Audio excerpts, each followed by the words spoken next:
started, make sure you subscribe to our channel. If you're on YouTube, click the alert notification button, and if you like the video, please click like and share. Welcome to the first Go Career webinar session. Go Career is slightly different to the webinars that we've done before. The first difference is that we've got some new branding, which I'm very excited about. And the second difference is that we're focusing each time on a specific industry. So for today's, as I'm sure you're all aware, it is marketing and advertising. And for this webinar today, we're really delighted to be in partnership with CAMSOC, which is Cambridge Advertising and Marketing Society. So thank you very much, Hannah, for being with us today. I'll quickly do an introduction for those who don't know that much about Give a Grad a Go, and then I'll pass straight over to you. So if you have recently joined our webinar just now and didn't hear me mention it at the beginning, please scan the QR codes to join our Facebook group, Go Graduate Network, and subscribe to our YouTube channel. We are actually currently running a competition where you can win £100. So if that isn't enough enticement for you, please get subscribing. So for everyone who doesn't know who Give a Grad a Go are, hello, we are a graduate recruitment agency, but we don't just limit ourselves to graduates. We specialise in early careers. This also is sort of your first, second or third jobs. And we also have a hub for students and graduates alike. We do offer graduate recruitment internally. That is our niche. And what that means is that because we're focused on helping graduates specifically, we work with a range of industries. So we actually recruit for over 15 different industries, and over 7 of those are in tech.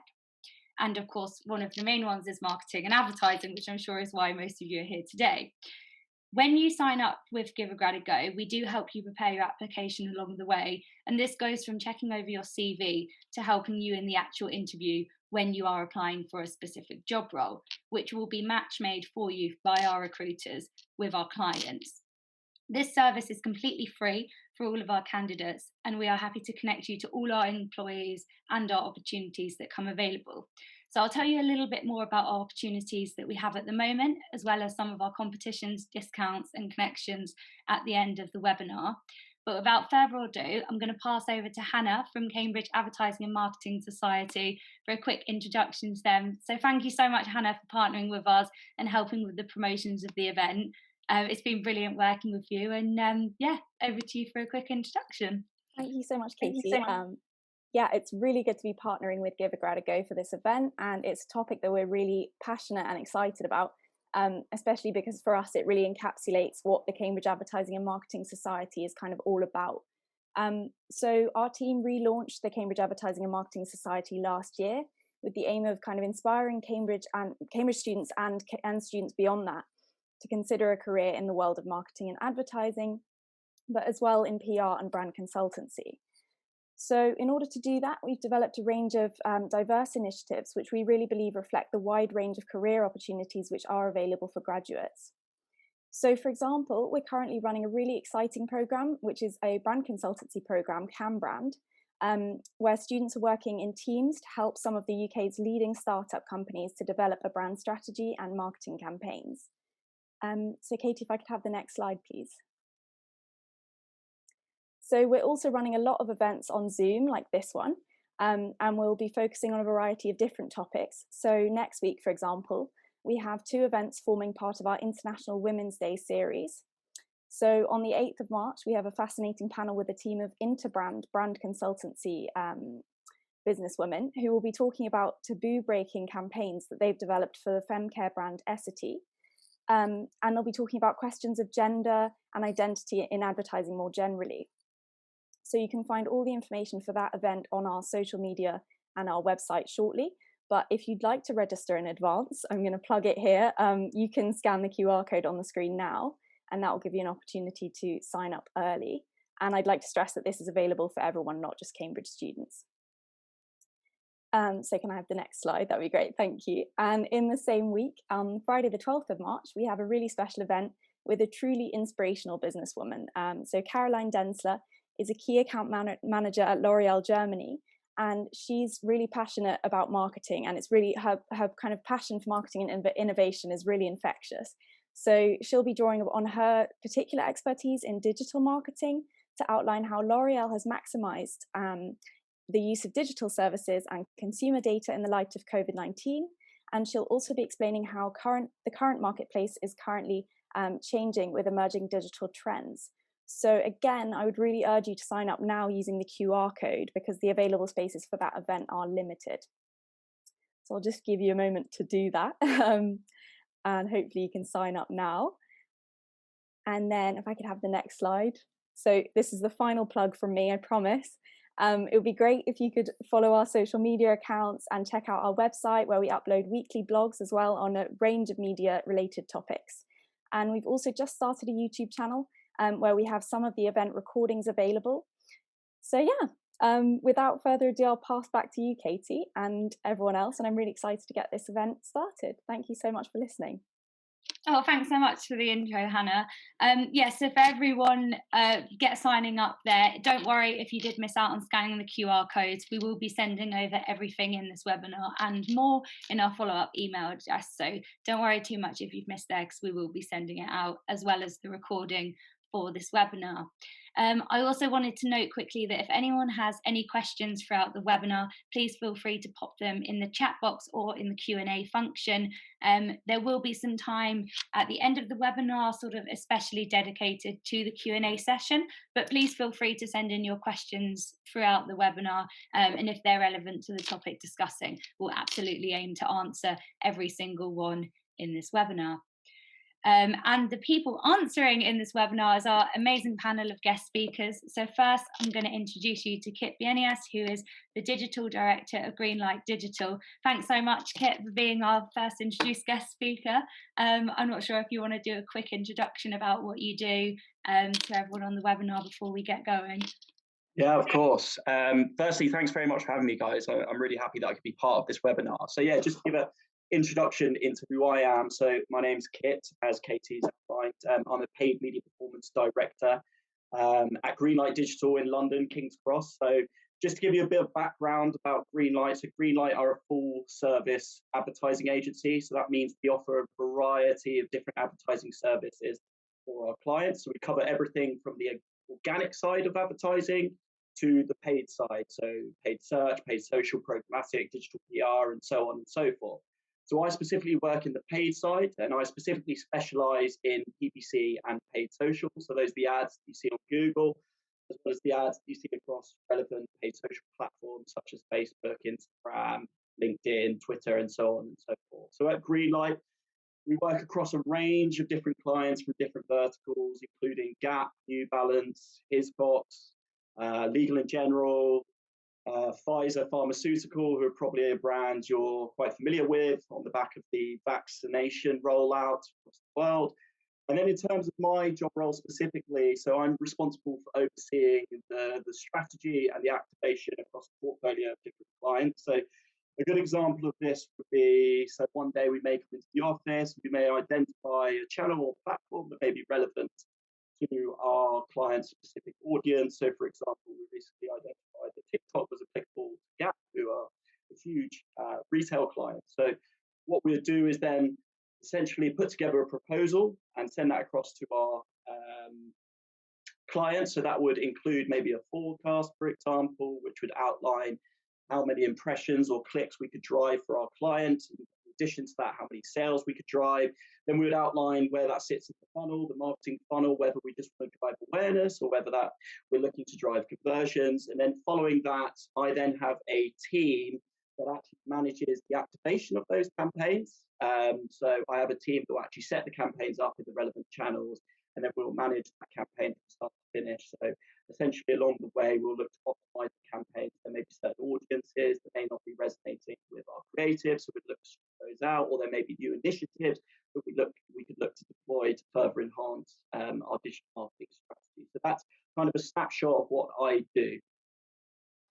No, that's great. Thanks so much, Kit. And I really love that you touched on the sort of different avenues of marketing, because that's something that we're going to be discussing in the rest of the webinar. And I think that's so useful for students. I know when I sort of was looking for jobs in marketing, I was really shocked that there were different ones, which kind of leads me to you, Chloe, as well, for a quick introduction about what you do. So I know that you were marketing executive before, and now you're digital advertising operations executive at ManCity. Could you tell us a little bit more about what you do? Yeah, sure. Hi guys, I'm Chloe and I'm a digital digital advertising operations executive at Manchester City Football Club. So I started off doing an English and philosophy degree at the University of Nottingham, and then I continued on doing a master's in marketing. I landed my first job at Savills as a digital marketing assistant, and then I moved to a more specialised route in Adwords at Manchester City Football Club.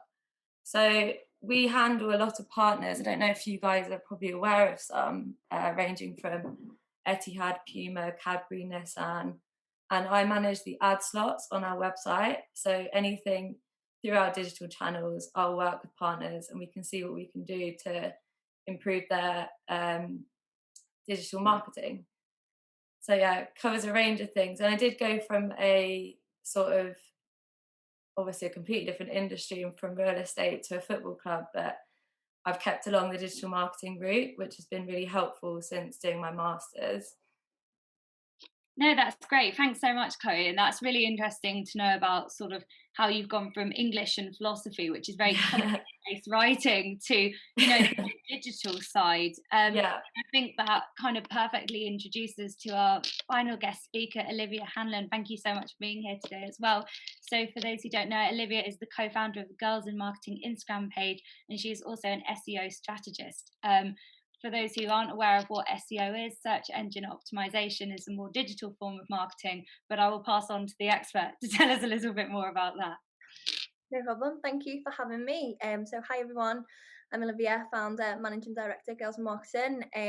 We are a platform and community of women in marketing, so perfect for anyone here. We are not just for women either, we are for everyone. I noticed a space in the kind of marketing industry that was missing in terms of community, especially for women in terms of empowerment and confidence. So I set up a Instagram and a blog, a website back in 2019 when I was working full-time in-house in a marketing role. So I was working in an investment company and I was in a kind of small team. And I was really, really passionate about marketing, and I didn't really feel like my colleagues were as passionate as I was. So I decided to set up a kind of small community, just a side project that I was doing. And then kind of 2 years later, we are at a point where I'm running it as a full-on business.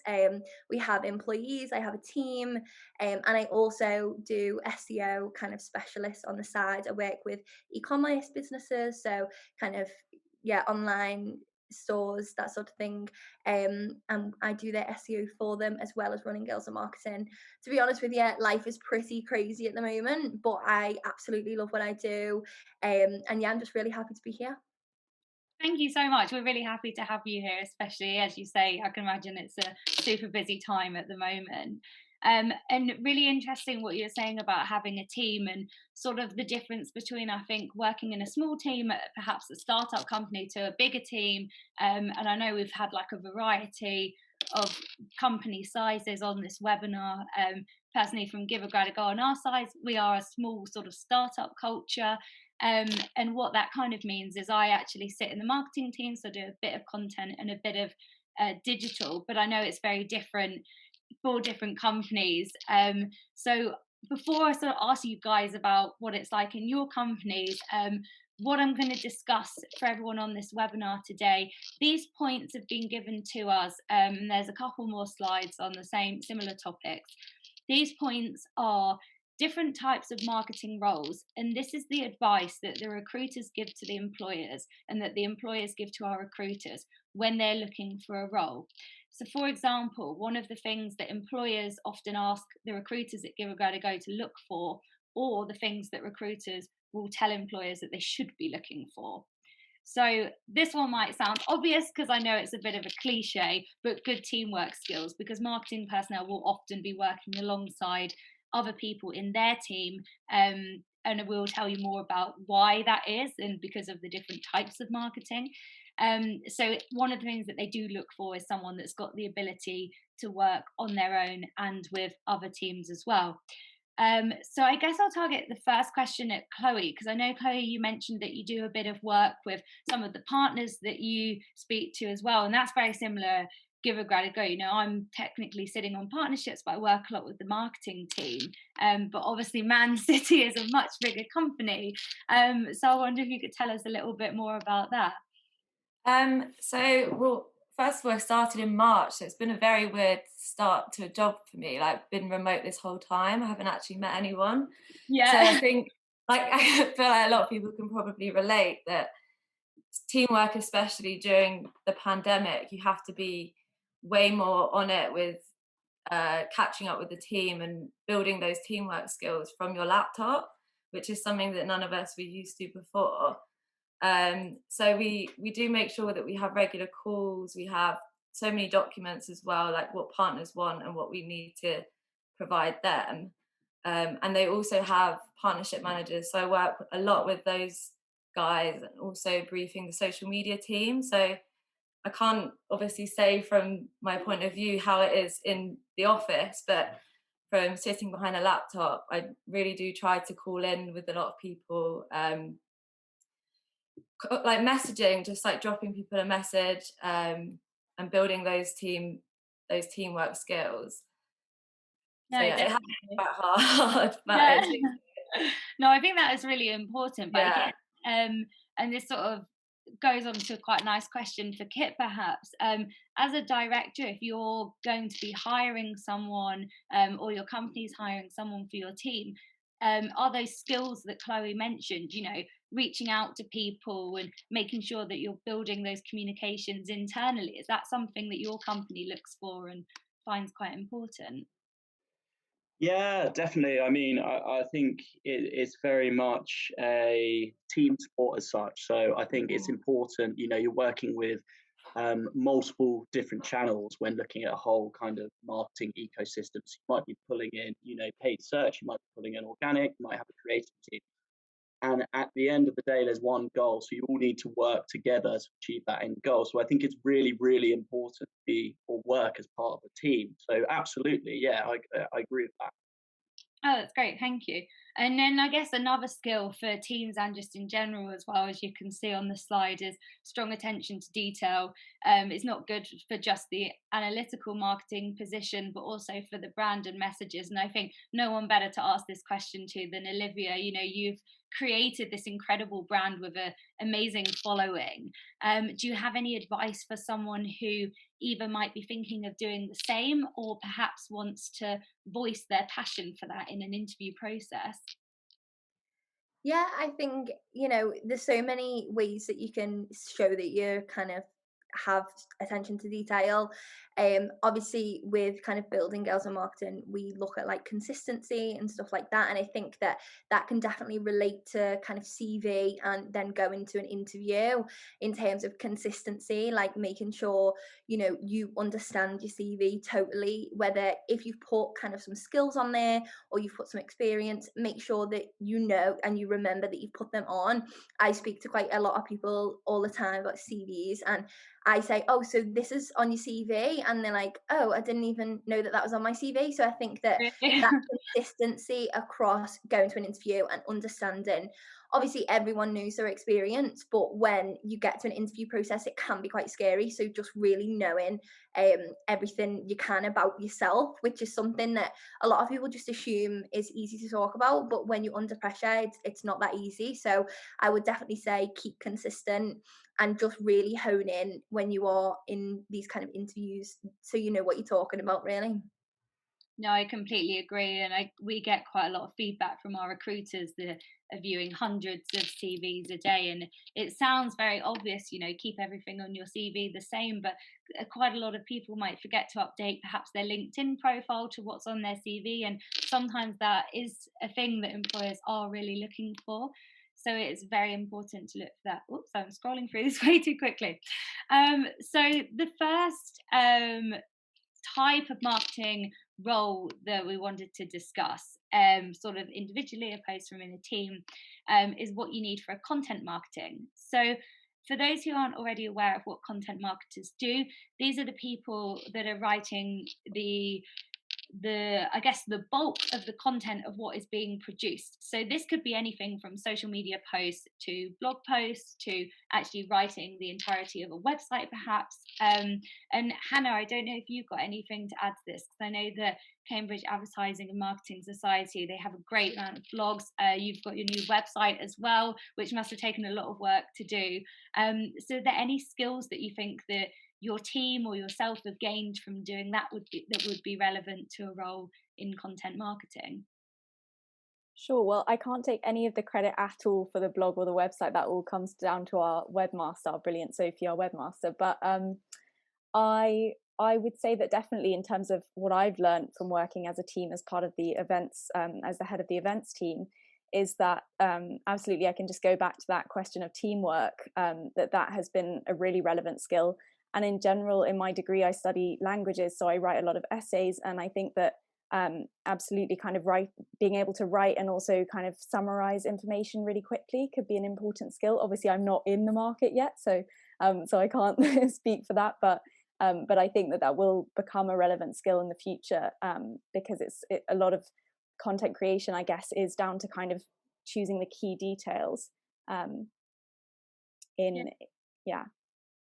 No, I completely agree. And I think that's such good advice as well for anyone that is at uni and thinks that they might be interested in a role of content marketing. You know, the majority of university students might have experience writing essays and, you know, creating posts and content. And that's so valuable for what they would be needing to do in the role. So, yeah, absolutely. Thank you.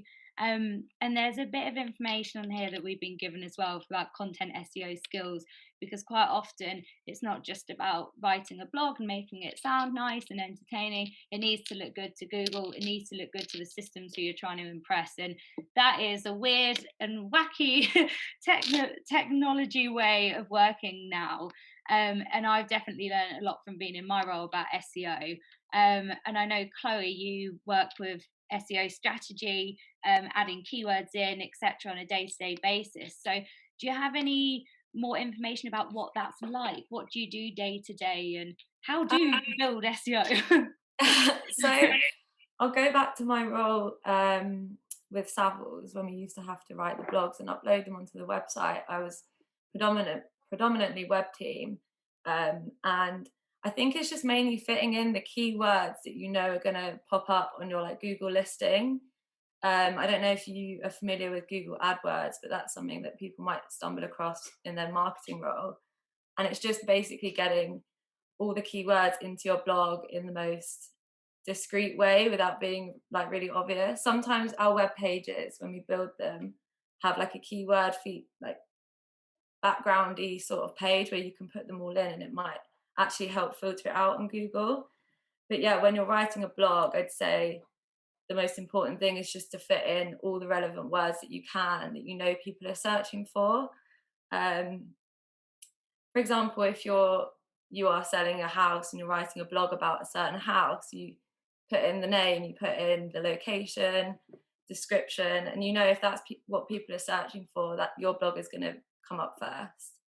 So yeah, it is really important. It's a weird way of just thinking that you have to write a blog and have all these hidden words in there, but SEO is really important just to appear on Google. No, that's great, thank you. And sorry, I quickly flicked a little bit there, straight to digital marketing, because I wanted to speak to Olivia, because I know that you work a lot on SEO strategy, aside from how busy you are with Girls in Marketing. And I wanted to ask you, with digital marketing, how does that work with SEO? What kind of skills would you advise someone looking to go into this industry? What do they need to know before they enter, and what skills should they have when they join? I think a really good one that isn't often kind of covered in like marketing courses specifically at university is the hard kind of technical skills. So when it comes to actually using softwares, I speak to students and graduates all the time who have they've heard of different softwares, so like MailChimp, SEMrush, AdWords, Facebook Ads Manager, all those sorts of softwares, but they've never even like looked at the back end of them in their whole life. So something that I would recommend people to do is just find some free courses online. We actually have a free courses page on the Girls in Marketing website. It's like a free resource, and you can go on, and there's like literally 20 to 30 free courses, and there's a specific section on SEO if that's something that you're interested in, or there's generic marketing courses as well. I think that it's so difficult to decide on an industry when it comes to digital marketing, because there's literally hundreds like of different specialities. And I think that, you know, you might want to be applying for an SEO role, but you don't really know what SEO entails. So just doing a kind of short reading or a course on it, it's great for like your CV and employability, but it's also great just to learn a little bit more about marketing, because at university, even if you do study marketing as a course, you probably won't learn the kind of technical hard skills that are required in a role. We actually did a survey of students recently, of like 200 students, and 100% of respondents said that they felt that they weren't confident enough to go into a role when it comes to like technical skills. So anyone who's interested in going into marketing, just try and brush up on those technical skills. That is amazing advice, Olivia. Thank you. And also very relevant to a question that's just popped up in the chat box. So I think, Saran, if what Olivia said hasn't answered your question about having experience with SEO and wanting to get into digital marketing, they've asked if you had any tips to make them more attractive to an employer. So I guess, you know, absolutely look at those online courses. Sorry, Chloe, were you going to add to that? Yeah, I was going to just follow on from what Olivia said. Doing my master's in marketing, you sort of assume that I'm going to be able to walk into my first grad job and know everything, but you actually just learn the theory of it. You don't actually learn any of the practical stuff. So when I don't know if you're also aware that, but most job descriptions for marketing just list all of these things that you're like, actually, that should be a role itself. For example, SEO should be a role itself, but a lot of marketing job descriptions just list all of these things that you're required to learn. And I found that when I got my first job as a digital marketing assistant, I was like, how am I going to put all of what I've learned in my master's into a job? But you're right. I think it's to get things in before you start your job, but also more importantly, learning on the job is actually the most successful. I can't really say that I did use a lot of my theory that I learned into my first job, because you're doing things like HTML and like web editing, and that's something that you'll never learn in, well, I didn't learn it in university, but that's something that you can just go onto YouTube and like pick up like easy courses and like do it yourself courses. So I think that is really important to know, that you don't need to know everything that's listed on your job description. Yeah, absolutely. Thank you. And I know at Give a Grad a Go, we always try and tailor our job descriptions, particularly with marketing and advertising, for that reason, because, you know, it can be so confusing. Marketing executive, does that mean digital? Does that mean content writing? And sometimes the only way to find out is to look in the job description. But it's really interesting that you're saying, you know, about using some of the skills or not perhaps from your marketing masters. And I know in the question that we had, it was asked, how do we get the desire to learn across to be attractive to an employer? And Kit, I know you've mentioned that, you know, you started your career in advertising quite early on. You didn't necessarily do a marketing master's. So do you have any advice from perhaps what you did or what you would look for now on how to sort of really break into the marketing and advertising world? Yeah, absolutely. So I think you're right to say. So I actually didn't go to university. I actually decided to, after my A levels, move to London and find a job without a degree. So what I did is I had a look into different apprenticeships that were available at the time. So at the time, Boris was actually quite heavily promoting apprenticeships because the increase in uni fees. And I knew at the time my brother was in advertising, and he had said that it wasn't necessarily applicable, although it would massively help you to have a degree in digital marketing. So I thought about an apprenticeship.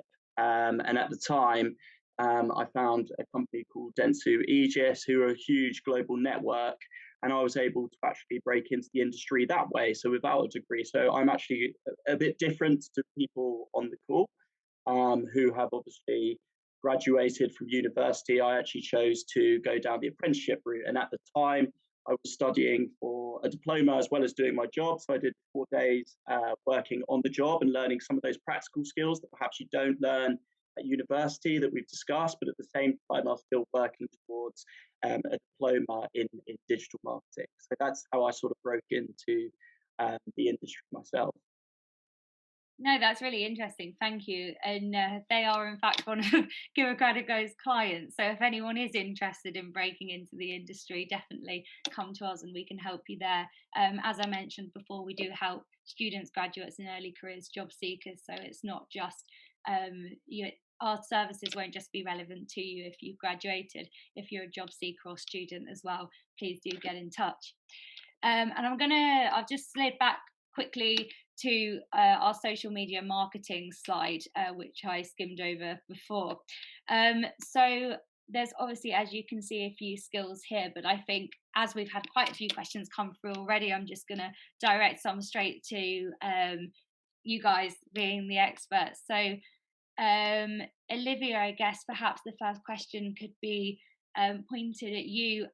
With Girls in Marketing, from what I've seen, so much of that is on social media. And I guess when you started, did you have a lot of experience with paid social media advertising?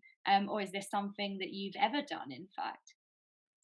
Yeah, no, I'm definitely not the paid social person.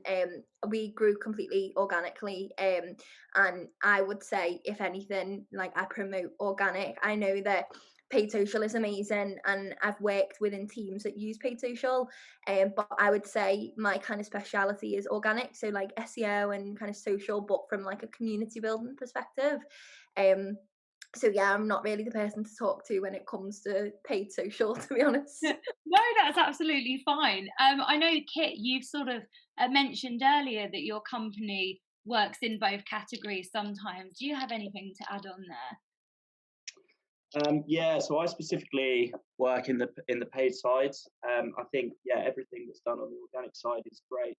I think the problem is at the moment is obviously it's becoming a bit of a pay-to-play space. So where typically from Google, for example, you're able to obviously drive copious amounts of site traffic through organic listings. What Google soon recognized is that we can promote, or we can start monetizing the platform and running paid advertising. And as a result, organic listings were pushed further down the page. So I very much work in a different side of the sector. But I guess the key skills for hiring social media marketing is I probably look for someone who is very susceptible to change. I mean, we work in a very fast-paced environment. There's new initiatives that are released by Google and Facebook on a daily basis. So someone that's able to think on their toes and keep up to date with all the marketing trends is incredibly important. I guess on the paid social side as well, like maths as a subject is really important as well, because we often look at different trends in the market and manipulate data and look at averages based on impressions and clicks and so on and so forth. So I think that's really important as well. So yeah, I think those are the two main ones that I guess are key skills to have for kind of hiring someone in social media marketing. No, that's great. Thank you. So I'll move on to our sort of final couple of slides quickly before we go on to the questions. Thank you also everyone who's sending in your questions. We are aiming to answer them all just after this session. So I think I'll skim over the next couple of slides really quickly, just so that we can speak to all of you specifically before we finish the webinar. So advising recruitment companies what skills to look after. Yes, there are quite a lot, and I mean, coming from Give a Grad a Go, recruitment companies quite often have their internal advertising or marketing teams. In our team, we do have someone doing the editing, so the digital designer. So that's one skill to look out for. We also have our content writer, myself, who does the partnerships and a bit of everything really at the moment, and then our marketing manager, which leads me to our final slide. So with a marketing manager, they need to have commercial awareness to think about their activities to benefit the bottom line. I think that really stems back into the SEO topics, looking at the data, looking at the analytics, reviewing how that's going to help the business. Chloe, I guess you might be a good person to ask for this one. If you wanted to, if you're going into a marketing manager role and someone says, we want you to make our website more successful, how are you gonna do that? Do you have any advice for what that kind of position might involve if you're responsible for improving a website? So first of all, I think UX, which is user experience, is the number one priority. How your user gets around, all the links in place, is it easy to read, is everything laid out in the right way? I think that's your biggest priority. And then going on to SEO with all your keywords. But yeah, first of all, I think the best way to maybe look at it is to go to a competitor website and see what they're doing and what you can implement into your website. And then perhaps if that means changing the layout or changing the recipient's view of things, then you'll do that. And then, so the next one would be SEO and seeing if it actually lists on Google. That would mean searching for your website and seeing where it ranks. But yeah, I would say UX, user experience, would be number one priority. No, that's great, thank you. And David has asked if there's any top courses you'd recommend, but I also think it might be worth adding, following from what you're saying. How do you check your website's domain authority or domain ranking? Is that online that you're able to search for it? So we can use Google Adwords. I don't know if you're familiar with that as well. And you can sort of see your domain ranking there, and also literally just going on to Google and checking that. Yeah. But where we are familiar more with the Google platform, so Google Analytics, Google AdWords. And on Google Analytics, you can sort of see your website traffic, and it also filters it out by region, which is really helpful. So using those platforms, I think, is really important. No, that's really useful. Thank you. And I think for anyone that's on this webinar who wants to prove an interest perhaps in improving a website and looking at the domain of different companies, as these opportunities to check the domain rankings are free, it might be worth looking into them and trying to have a bit of a review yourself. I think that sort of proactive behavior, I know from what Give a Grad a Go look for in candidates, would be really make you stand out above other people when you're applying for a marketing or advertising role. I just want to say quickly before we properly dive into some of the questions now, please do remember to sign up to our Go Graduate Network and our YouTube channel on the QR code below. You could be in with a chance of winning £100. We will be messaging the winner in a couple of weeks. But I'll get straight into the questions here. We've had a great one from Tamika, and I think this is good for both Kit and Olivia retrospectively. They've asked the pros and cons of both paid versus organic. So Kit, if you wouldn't mind starting this one and discussing the pros and cons of paid, and then Olivia, if you wouldn't mind doing the same with organic. Sure, yeah, absolutely. So organic's great, and obviously it's free. So, if you're working with perhaps all the clients that don't have a huge amount of marketing investment, then organic's the best place to start. And if you do organic in the right way, obviously you can drive significant reach, and whether that be, increasing your followers on Instagram or just increasing reach of certain posts on Facebook, that's great.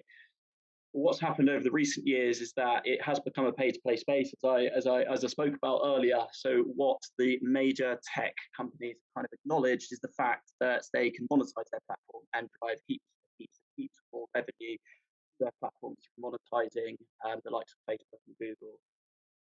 So essentially, paid advertising allows you to massively increase your reach. So, for example, on Facebook, we can target all individuals that are interested. So, I'll give you an example. So, say we're Gap and we're looking to expand or increase our awareness of a certain range of clothing on Facebook. We can target all individuals, for example, that are interested in apparel. And Facebook would have already bucketed those individuals into cohorts, and obviously the amount of people on Facebook is astronomical. So there's about 70% of all the people in the world on Facebook. So we can reach a huge scale of individuals. So we can target someone, for example, that's interested in apparel, and then as a result, Facebook will place our ad in front of these individuals. And although we can reach some of these people organically, we wouldn't necessarily be able to reach via organic means, if that makes sense.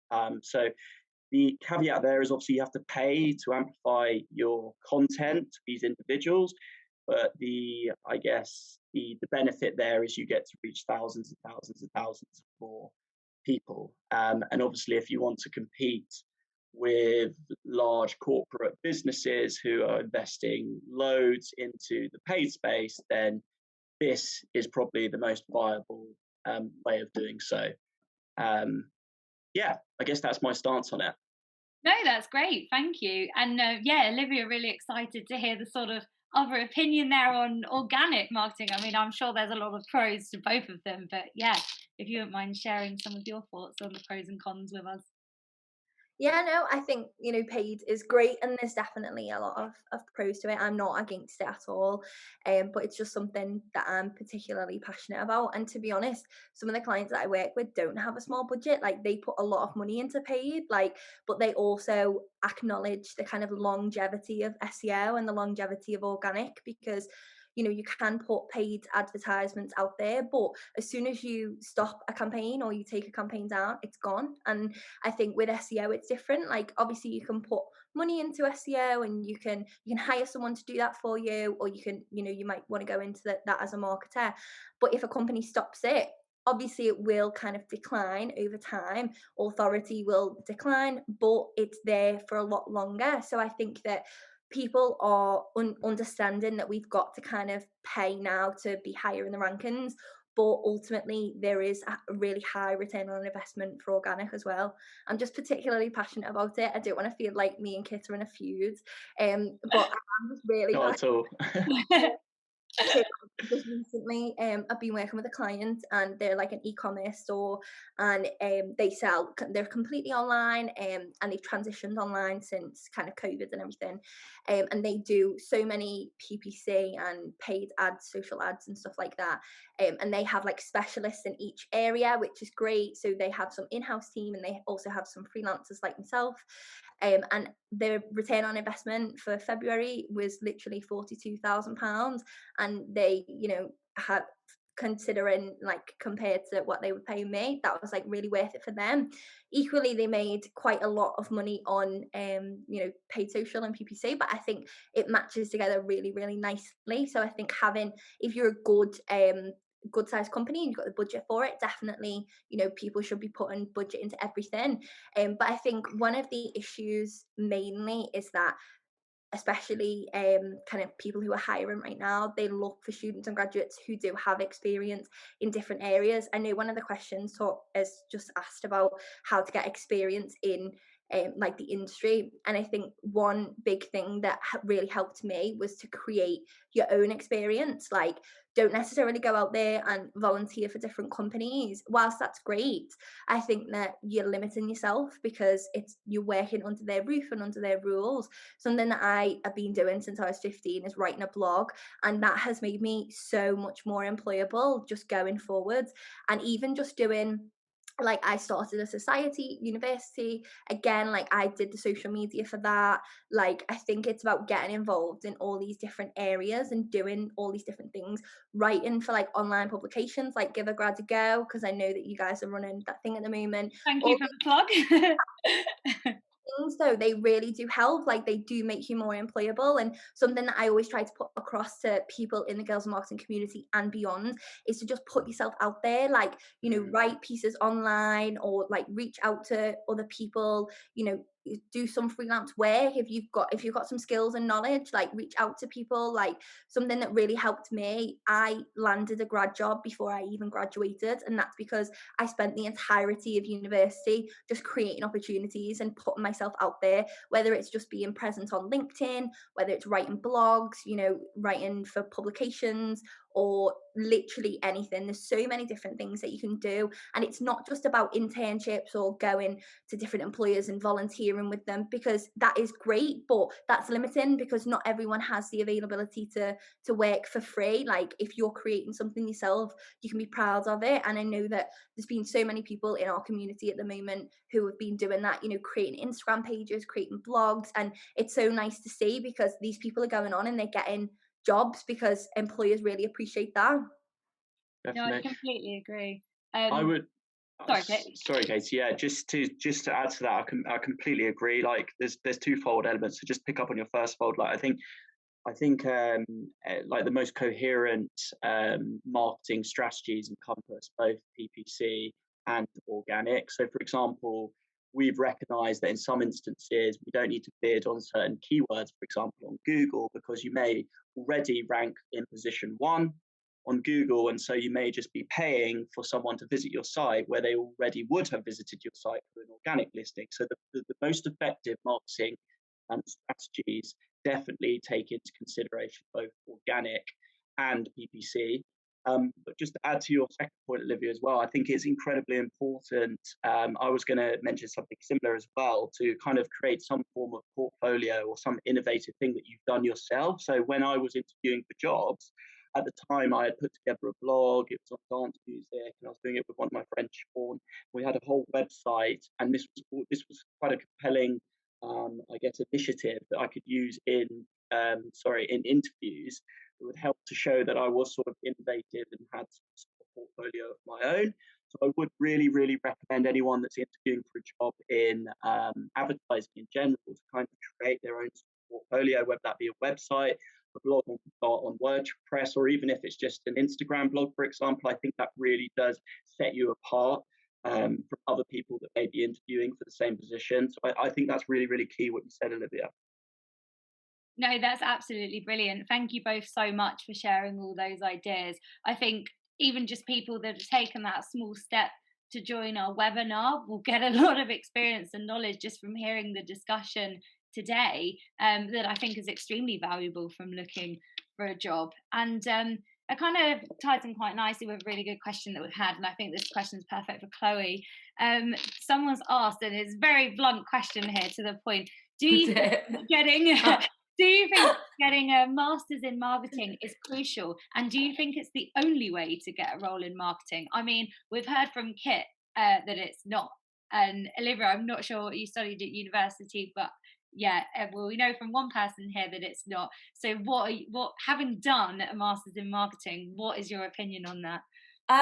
So I think it benefited me most because I did a BA in English and philosophy, and I feel like doing something very broad like that, and I came out of uni after 3 years and thought like, where do I go now? Having that master's for me made me realize like which elements I actually really like about marketing. So I think it will help you in that sense to sort of funnel out whatever degree you did before, like more specific interests and skills that you get from that. So I do say in that side of things, it does help me, but I wouldn't say that it's a priority. I don't think that me applying for jobs, they were really like caught up on the fact they did a master's. It was more that I agree with what Kit and Olivia said. It's more just getting a scope of experience, really. They pointed out things on my CV that I did throughout my uni life. So random experience that I picked up on, I did an internship. But yeah, it wouldn't, for the employers, I'd say that it wasn't something that they like held on to. But for me, it did help because I was going from something broad. I did English and philosophy because I just enjoyed writing and I enjoyed the degree. I didn't have marketing in mind then. So doing a master's helped me in that aspect. But I wouldn't say that it's a priority, and that's something that people are going to go, oh, wow, you're going to be so suitable for this job because, as discussed, you pick up on the practical skills when you're in a job, or if you've picked up courses alongside that. So yeah, I wouldn't say that it's really compulsory. So a couple more tips as well. I just wanted to throw in. So you can get accredited for, well, there's basically exams you can carry out yourself without working in an agency. That's so good. For specific channels such as Google and Facebook. So for those individuals that may have gone to uni, may have not carried out, or may have not done a degree in advertising, for example, you can come out of that and basically be accredited in these different channels, because everyone's allowed to basically carry out these exams, and it's not like it doesn't take a significant amount of work to kind of carry out the exams. That's another way in which you can sorry, go on. No, I was saying I completely agree. I feel like it's not your degree is obviously very important, but if you haven't done marketing or advertising, employers don't look at that. They don't look at experience that you've done surrounding that topic. It's more that you've picked up skills that are valuable to them. So doing a work experience placement and you're writing things, or like, I don't know, I feel like there's skills all around that. It's not just about doing experience or a degree in marketing or advertising. It's just things that you can apply to that job once you're in it. Definitely. I don't come from a marketing degree either. I did psychology at university. Oh, really? Yeah. So I did psychology at university, and whilst I was there, I just I got an interest in marketing within my first year, and I just started. I did some online courses. I'd obviously been blogging before, like I was a writer. I had like an interest in it, and then I started to like freelance. So I reached out to kind of small companies. I charged them literal pennies. Would not advise to do that, but I was doing it, and I was just like really enjoying it. And then I did that throughout like the kind of 2 years of second and third year. And then when I graduated, I got a job in marketing, like, before I even graduated, because I'd kind of gone away and I'd really utilized. And I know that Kit mentioned about the accreditations. So a few people have asked, what accreditations are they? I'm assuming you mean like the Google Analytics ones and like Facebook Blueprint. Yeah, spot on. Yeah, they're all like really, really great. And I've done the Google Analytics. You literally can just type them into Google, like Google Analytics accreditation, and then there's Facebook ads learning, and then there's also Facebook Blueprint. Just something to note though, Facebook Blueprint, you do have to pay. Learning, but it's like $150 to do the exam and get accredited, but the Google ones are completely free. So I definitely recommend going away and doing that. Hubspot Academy is another really, really good one. They have so many. I know someone mentioned earlier in the Q&A box about SEO courses. They do a range of SEO courses that are really good. They do like a technical one, an off-page and on-page. So it really, really breaks down SEO if you're really interested in it. So I definitely recommend that, because I think you can put them on your CV as well. So employers will really appreciate that you've gone away and you've been proactive and, you're accredited, or you've kind of done these exams. And I think that people now, with the job market being quite difficult, you need something to stand out, and that will definitely help. Yeah, I agree. Brilliant. Thank you all so much. So I'm a bit conscious of time. We've only got 5 minutes left. So I'm going to sort of combine 2 questions into one, and then I think we'll ask that as a final question to everybody. So firstly, what I want to address is a couple of people have asked about salary, and also how salary compares in a big company to a small company. So my advice would be speak to your recruiter, speak to Give a Grad a Go, find out what role it is. The salary is completely dependent on the company itself. What I would say does differ with a small, medium enterprise to a large company is that with the bigger companies, your role is likely to be quite specific. In the SMEs, because there's less people on the team, you're probably likely to be doing a lot more. Which is why I believe in my role, where we're in a team of 4. I do a bit of content, a bit of digital, and a bit of partnerships. As Chloe touched on earlier, she does a lot of the SEO strategy for the advertising on the website. Kit mentioned he's focusing just on paid, and Olivia organic.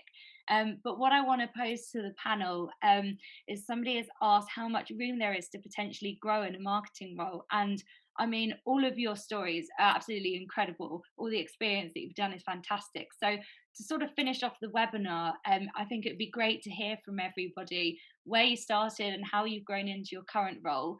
And in a sense, if you can, within that, answer the question on, I hope that summarises how much room there is to grow.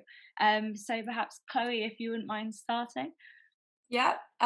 So yeah, my first job was just a general digital marketing assistant role, and that covers so many topics, like, as discussed. When I was looking to leave Savills, I knew I wanted to stay in the digital side of things, and I was a bit like, where do you start? There are so many different strands of digital marketing and marketing exec roles itself that you're like, I don't know where to start. So yeah, the good thing would just to be research what interests you within marketing, or take a general role like I did, as a marketing or digital marketing exec.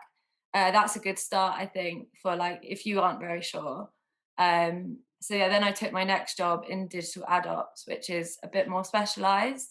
But yeah, I'd say that start with a generic role if you aren't sure. There are so many, I can't even list like what strands there are, but I wouldn't panic about finding the right role like immediately. I also wouldn't look too specific if you aren't very sure, because you might not like it, and then it might be harder to get out of that role after that, like after you're finished with that one. But yeah, I did learn in my first job and in my degree how big marketing is as a department and how many routes and industries you can be in. If you're, for example, like Kit, working in the agency side of things, or you're working in-house, which I did, there are so many routes within that, and I wouldn't get caught up on the industry. I think like if you can apply yourself in a digital like normal marketing role, then you can succeed in every industry or agency. No, that's great, thank you. And Kit, perhaps over to you next.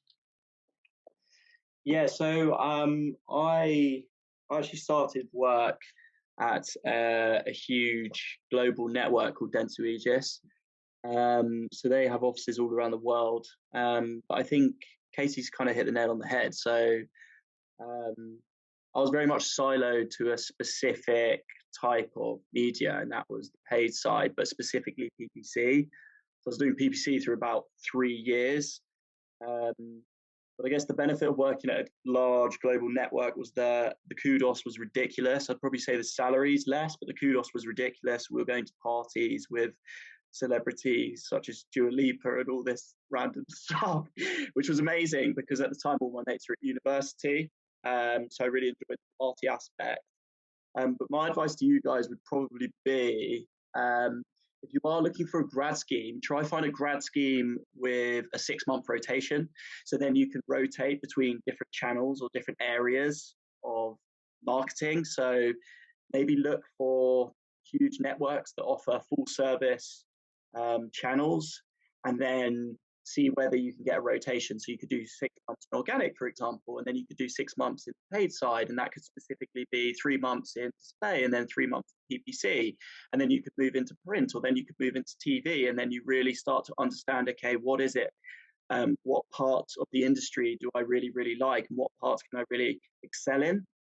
So that's kind of like my advice. I think after I worked at a massive agency for about 3 years and then moved to an independent. And as Katie said, you kind of get involved in multiple different elements of the business, which I think is really, really great because you kind of get well versed in all different elements of the ecosystem. So it's not just the paid side, it's organic. Okay, now you're liaising with creative and so on and so forth.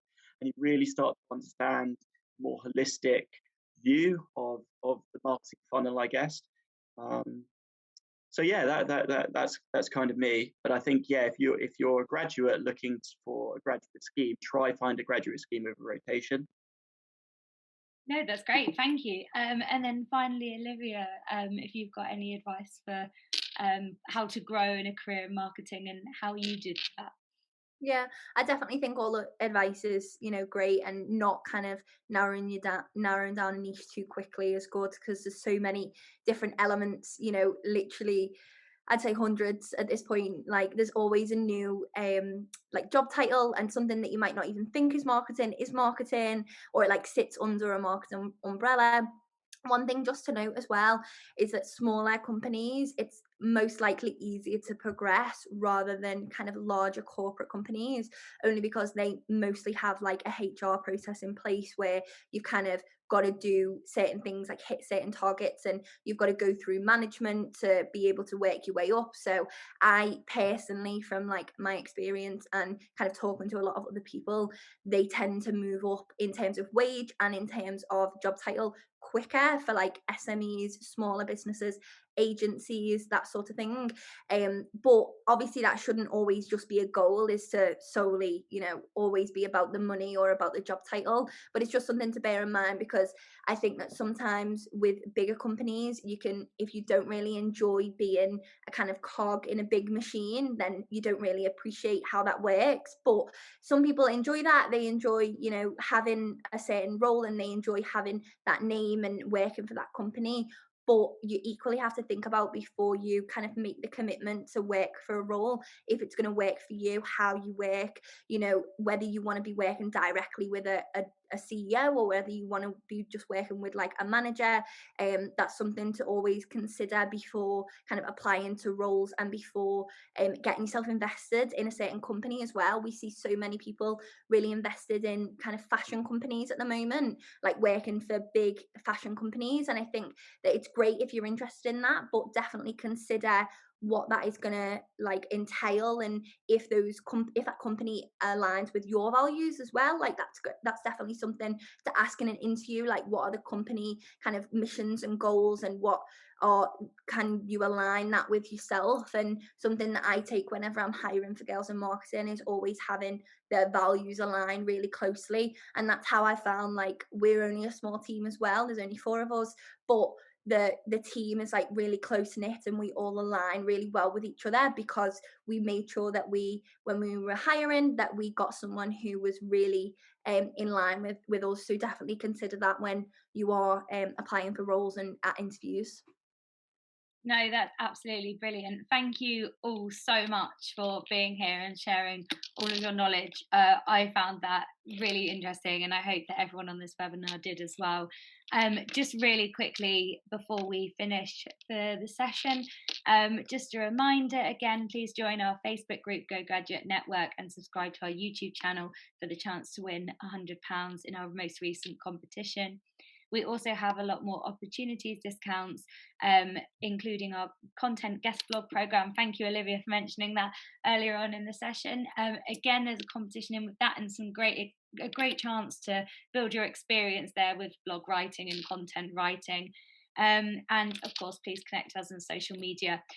All the links, and I know there was quite a few that were mentioned. Kit had some great ideas for some online course sessions. Olivia mentioned some as well, and Chloe mentioned some more about the SEO, and Hannah sent through some brilliant links for some of CAMSOP's events. So we will be sharing all of those in our follow-up email, and primarily on our Go Graduate Facebook group. So there's the QR code again to sign up there. And thank you everyone who's been here. Thank you all for joining. I hope you found that useful, and please do check out our events coming up in the future. And of course, a massive thank you to Kit, Olivia and Chloe for being such brilliant guest speakers, and to Hannah and the rest of CAMSOP Society for your help promoting the event.